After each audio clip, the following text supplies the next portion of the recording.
কখনো ভেবে দেখেছেন কলা কেন সবসময় বাঁকা হয়? কলা কি সোজা হতে পারে না, নাকি শুধু পাকা কলাই বাঁকা হয়? মজার ব্যাপার হলো এর পেছনে আছে একদম বৈজ্ঞানিক কারণ। গাছে যখন কলার মোচা ধরে, তখন মোচার পাপড়ির নিচে ছোট ছোট কলা জন্মাতে শুরু করে। প্রথম দিকে কলাগুলো মাটির দিকেই ঝুলে থাকে, কারণ পৃথিবীর মধ্যাকর্ষণ শক্তি অর্থাৎ গ্র্যাভিটি সবকিছুকেই নিচের দিকে টানে। কিছুদিন পর যখন কলা বড় হতে থাকে, তখন ধীরে ধীরে তা বাঁকতে শুরু করে। এখানে আসে নেগেটিভ জিওট্রপিজম। নেগেটিভ জিওট্রপিজম মানে মধ্যাকর্ষণের বিপরীত দিকে বৃদ্ধি পাওয়া। কলা বড় হওয়ার সময় সূর্যের আলোর দিকে বাড়তে চায়। এই সূর্যলোকের প্রতি আকর্ষণকে বলা হয় ফটোট্রপিজম।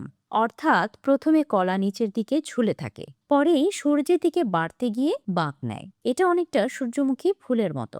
সূর্যমুখী যেমন সূর্যের দিকে মুখ করে থাকে, তেমনি কলাও আলো পেতে চায়। প্রথমে নিচে ঝুলে থাকে, তারপর আলোর দিকে বাড়তে গিয়ে বাঁকা হয়ে যায়। এই দ্বিমুখী বৃদ্ধি নিচের দিকে তারপর উপরের দিকে কলাকে দেয় তার পরিচিত বাঁকা আকৃতি। কলা গাছ মূলত ট্রপিক্যাল রেইন ফরেস্টের উদ্ভিদ।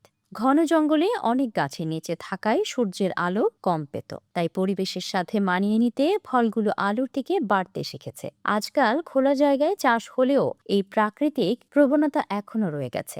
পৃথিবীতে 1000-এরও বেশি প্রজাতির কলা রয়েছে, বেশিরভাগ কলাই বাঁকা। তবে সোজা কলা নেই, এই ধারণা পুরোপুরি ঠিক নয়। কিছু প্রজাতির কলা রয়েছে যেগুলো আলোর দিকে খুব বেশি বাঁকে না, অর্থাৎ সব কলাই একরকম নয়। কলা বাঁকা হয় কারণ প্রথমে গ্র্যাভিটির কারণে নিচে ঝুলে, পরে সূর্যের আলোর দিকে বাড়তে গিয়ে বাঁক নেয়। অর্থাৎ প্রকৃতির নিয়মই কলাকে করেছে বাঁকা।